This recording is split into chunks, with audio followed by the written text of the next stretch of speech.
இறைமகன் இயேசு கிறிஸ்துவின் இனிதான நாமத்தில் அன்பின் வாழ்த்துக்கள். நேயர்களே, இந்த நாளிலும் எங்களுடைய மனித வாழ்க்கையிலே நாங்கள் உள்ளங்களுக்குள்ளே பலவிதமான காயங்களோடு ரணங்களோடு வாழ்கிறோம். இன்றைய மனித வாழ்க்கையிலே நாங்கள் உள்ளுக்குள்ளே இருக்கக்கூடிய காயங்கள் எப்படி எங்களுடைய வாழ்க்கையிலே சில தடுமாற்றங்களையும் குழப்பங்களையும் வேதனைகளையும் தருகிறது என்பதை நாங்கள் சிந்திக்க இந்த நாளில் அழைக்கிறோம். நான் நன்மையிலே வாசித்த ஒரு பகுதி, ஒரு அழகான காலை வேளையிலே அமைதியாக ஒரு ரயில் பயணம் ஒன்று நடைபெற்று கொண்டிருந்தது. அந்த ரயிலில் அநேகர் பயணித்தார்கள்.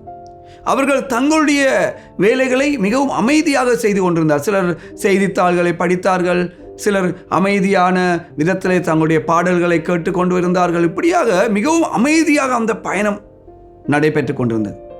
அதை ஒருவர் எப்படியாக அதை பார்த்தவர் அவர் சொன்னார், ஒரு சிறிது நேரத்துக்கு பிறகு ஒரு தகப்பனும் 2 பிள்ளைகளும் அந்த ரயில் பயணத்தோடு இணைந்து கொண்டார்கள். அவர்கள் உள்ள வந்த பிறகு இப்ப இருந்த சூழல் முழுக்க தலைகீழாக மாறிப்போனது. இப்ப அமைதியாக இருந்த இடம் பயங்கரமான ஒரு இடமாக மாறிப்போனது.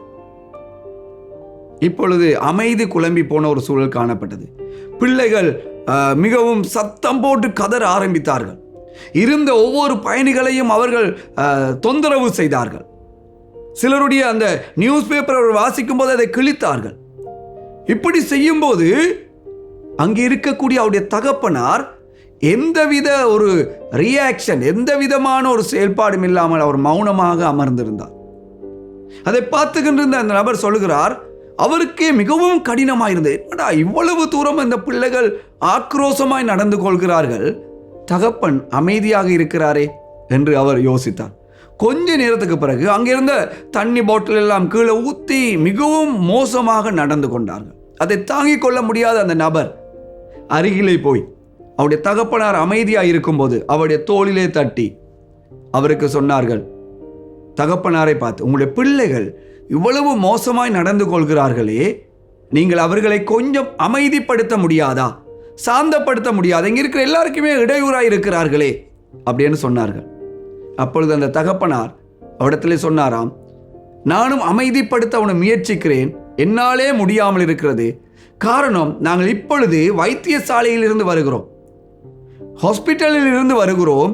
காரணம், என்னுடைய மனைவி இவர்களுடைய தாயார் வியாதியினால் மரித்து விட்டார். இப்பொழுதுதான் மரித்து விட்டார்கள், அந்த இடத்திலிருந்து நாங்கள் வந்து கொண்டிருக்கிறோம் என்று சொன்னார்கள். அதற்கு பிறகு அங்கே இருக்கிற எல்லோரும் சேர்ந்து அவர்களுக்கு உதவி செய்வதற்கான வேலைகளை செய்தார்கள். பிரியமானவர்களே, இன்றைக்கு அநேகர் வெளியிலே நாங்கள் பார்க்கிற விதமாக இன்றைக்கு இல்லை. உள்ளுக்குள்ளே ஏதோ ஒரு விதமான காயங்களோடு, வேதனைகளோடு, ரணங்களோடு இன்றைக்கு வாழ்ந்து கொண்டிருக்கிறோம். அதுக்கு பல காரணங்கள் இருக்கலாம். உறவுகளின் பிரிவுகளாயிருக்கலாம், உறவுகளின் இழப்புகளாயிருக்கலாம், சிறுவயதில் நடந்த ஏதாவது ஒரு சம்பவமாயிருக்கலாம். சில வேளைகளில் இன்றைக்கு கணவன் மனைவி விவாகரத்தினால் கூட இன்றைக்கு அநேக பிள்ளைகளுடைய வாழ்க்கையிலே முரண்பாடான நடத்தைகள் அதிகரித்து கொண்டு போகிறது. சொல்லுவாங்க, வெளியில காயம் இருந்தால் கண்டுபிடிக்கிறது இலகுவானது, கையில் காயம் இருந்தால் கண்டுபிடிச்சிடலாம். ஆனால் மனசுல காயம் இருக்கும்போது கண்டுபிடிக்கிறது இலகுவானது இல்லை. இன்னைக்கு அநேகர் உள்ளான வாழ்க்கை கூடாக காயங்களோடு நாங்கள் வாழ்ந்து கொண்டிருக்கிறோம். இன்றைக்கு அதனால இன்றைக்கு மிகவும் பாரிய நோவுகளோடு, ஒரு சுமைகளோடு, பயங்களோடு, குழப்பங்களோடு, கேள்விகளோடு வாழ்ந்து கொண்டு வரலாம். எரேமியா புஸ்தகத்திலே அழகாக எரேமியா 30ஆம் அதிகாரத்திலே அங்கே சொல்லப்படுகிறது. நீங்கள் இந்த பகுதியை வாசித்தால் உங்களுக்கு சொல்லப்பட்டிருக்கிறது. எரேமியாவிலே ஆண்டவர் அழகாக சொல்கிறார். 12 எரேமியா 30:12 கர்த்தர் சொல்லுகிறது என்னவென்றால், உன் புண் ஆற்றப்படாதாயும் உன் காயம் கொடிதாயும் இருக்கிறது. வேதாகமத்தில் அழகான வசனம் சொல்லுகிறது. எரேமியா 30:12 அவர் சொல்லுகிறார், உன் புண் ஆற்றப்படவில்லை, 2வது உன்னுடைய காயங்கள் கொடிதாயிருக்கிறது. தெரியுமா? ஒரு அழகான செய்தி உங்களுக்கு நான் சொல்றேன். நீங்க எவ்வளவு காயங்களோடு இருந்தாலும் சரி, எவ்வளவு நீங்க தனிமையில் இருந்தாலும் சரி, எவ்வளவு நீங்க ஒதுக்கப்பட்டிருந்தாலும் சரி, உங்கள் உள்ளத்தின் காயங்களை கடவுள் அறிந்திருக்கிறார். பிரியமானவர்களே, அங்க அழகா சொல்லியிருக்கு, உன்னுடைய புண் இன்னும் காய இல்லை. சில நேரங்கள் எங்களுக்கு இருக்க கவலையா இருக்கும், சிலருக்கு உள்ளுக்குள்ள புண்ணு இருக்கும், இருதயத்துக்குள்ள காயங்கள் இருக்கும். ஆனால் காயம் இல்லாத மாதிரி நடித்து கொண்டிருப்பாங்க. எவ்வளவு காலம் நடிக்க போறீங்க? ஆனால் கடவுள் அழகா சொல்றார், உன்னுடைய காயங்களை நான் அறிஞ்சிருக்கிறேன். அது மட்டும் இல்லாத எவ்வளவு வேதனை உள்ளதுங்கிறது எனக்கு தெரியும். அது மட்டும் இல்லை, நீங்கள் 13ஆம் வசனத்தை சொல்றேன், அவர் அழகா சொல்றார், உங்களுடைய காயங்களுக்கு ஒருத்தரும் சுகப்படுத்த முடியாது. ரெண்டாவது, இந்த உலகத்தில் உங்களுடைய இதயத்தின் காயத்துக்கு மருந்து இந்த உலகத்தில் எங்கேயுமே இல்லை. தெரியுமா? ஆண்டவர் அழகா சொல்றார். உங்களுடைய அந்த பகுதியை நீங்கள் வாய்ச்சா தான் சொல்றேன். ஸோ இன்றைக்கு நிறைய மக்கள் உள்ளத்தில் இருக்க காயத்தினால தங்களுக்கே தாங்கள் காயப்படுத்தி கொண்டு வராங்க. சிறுவில் சொல்லுவாங்க, பழிக்கடா போல தங்களை தேவையில்லாமல் பழிக்கடாவை செலுத்தி கொண்டு இருக்கிறாங்க. அவங்களுக்குள்ள இருக்கிற காயம் சிலவில் வெளியே தெரியாட்டியோ உள்ளுக்குள்ள அவங்களுடைய ஆளுமைகள், அவங்களுடைய உண்மையாக இருக்கக்கூடிய பர்சனாலிட்டி அல்லது அவங்களுடைய கரெக்ட் எல்லாமே மாறிக்கொண்டு போகுது. ஒதுங்கி வாழ்றது, பயந்து வாழ்றது, குழப்பத்தோடு வாழ்றது, சில வேர்டு அவருடைய ஆளுமைகளுடைய அந்த குறைபாடினால அவருடைய பிள்ளைகளுடைய சந்ததி கூட பாதிக்கப்படுவதற்கான வாய்ப்பு கொடுக்கப்படுது. நீங்கள் யோசிச்சு பாருங்க, ஒருவர் சும்மா ஒரு கற்பனை பண்ணி பார்ப்போம், என்னால் 200 கிலோ தான் சுமக்க முடியும், 200 கிலோ ஒரு வெயிட்டை என்னால் தாங்க முடியும்னு இருக்கிறேன். நான் 200 கிலோ இல்லை, அதை மாதிரி பல மடங்கு ஒரு பெரிய வெயிட், ஹெவி என் முதுகுல தூக்கி வச்சேன். 200 கிலோ சுமக்க முடியக்கூடிய என்னிடத்துல பல மடங்கு ஒரு வேதனையான ஒரு சுமையை என் தோளில் வச்சிருக்கிறேன்.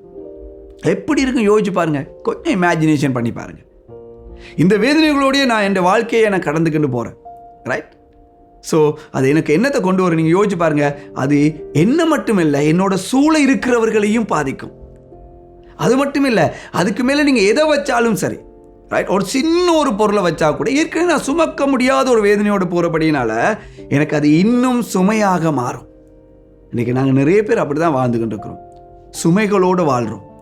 அதனால் நாங்கள் இன்றைக்கி எங்களுடைய மனித வாழ்க்கையில் அநேக வேளைகளை நாங்கள் கேட்குற கேள்வி, எங்களோட வாழ்க்கை சில வேளை ஏன் வாழ வேணுமெங்கிற அந்த அர்த்தம் கூட இல்லாமல் நாங்கள் இன்றைக்கி ஓடிக்கொண்டு இருக்கிறோம். இன்றைக்கி உங்களுக்கு சொல்லக்கூடிய ஒரு அழகான செய்தி, இந்த இதை பார்த்துக்கிட்டு இருக்கும்போது இன்றைக்கி கடவுள் உங்கள்கிட்ட சொல்கிறது, நீங்கள் வாட்சிங்கண்டா மத்தேயு 11ஆம் அதிகாரம் 28ஆம் வசனம் அழகாக உங்களுக்கு சொல்லுது. அதாவது மத்தேயுல நீங்கள் வாட்சிங்கண்டா, சுமை சுமந்து சோர்ந்திருப்போரே, 11:28, சுமை சுமந்து சோர்ந்திருப்போரே நீங்கள் எல்லோரும் என்னிடத்தில் வாருங்கள், நான் உங்களுக்கு இளைப்பாறுதல் தருவேன். அழகாக சொல்கிறேன். இன்னொரு பதில் அவர் சொல்லும்போது சொல்கிறேன், மத்தேயு 11:28, நீங்கள் உங்களுடைய சுமை எவ்வளவு வெயிட்டாக இருந்தாலும் சரி, எவ்வளவு பாரமாக இருந்தாலும் சரி, கடவுள் உங்களுக்கு இளைப்பாறுதலை தருவேன், இயேசு உங்களுக்கு இளைப்பாறுதலை தருவேன். நான் உங்கள்கிட்ட கேட்குறேன், ஏன் நீங்கள் பழிக்கடாவாக கொடுக்க வேணும்? ஏன் நீங்கள் சுமந்து கொண்டு போக வேணும்? கடவுள் உங்களுக்கு ஒரு ஆறுதலான ஒரு இளைப்பாறுதலை தருவாராக இருந்தால் நீங்கள் ஏன் சுமந்து கொண்டு போக வேணும்? யோசிச்சு பாருங்க. அது மட்டும் இல்லை, நீங்கள் அதே பகுதியில் நீங்கள் வாட்சிங்கண்டா, நான் சொன்னது போல் எரேமியா 30:17 வாட்சிங்கன்னு அவர் சொல்கிறேன், நீங்கள் இந்த சுமையை சுமந்து நீங்கள் ஒடுங்கி போயிட்டீங்க. அது மாத்திரமே உங்களுக்கு எல்லாருமே ஒரு பட்டப்பேர் வைக்கிற அளவுக்கு உங்கள் நிலைமை மோசமாக போயிட்டு, ஆனால் அதுக்கு பிறகு 17 பின்பு சொல்கிறேன், உங்களுக்கு நான் சுகத்தையும் விடுதலையும் தருவேன்னு சொல்கிறேன். ஸோ இன்றைக்கு இந்த பகுதியை நீங்கள் கேட்டிருக்க உங்களுக்கான செய்தி இதுதான், சிம்பிளான செய்தி. சுமை சுமந்து இருக்கிறீங்களா?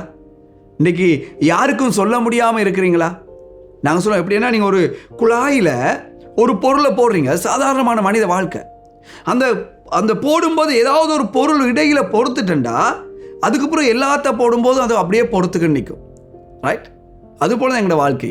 சில வேளை நீங்கள் அடைக்கப்பட்ட நிலையில் இருப்பீங்களா இருந்தால் அப்படி தான் இருக்கும்.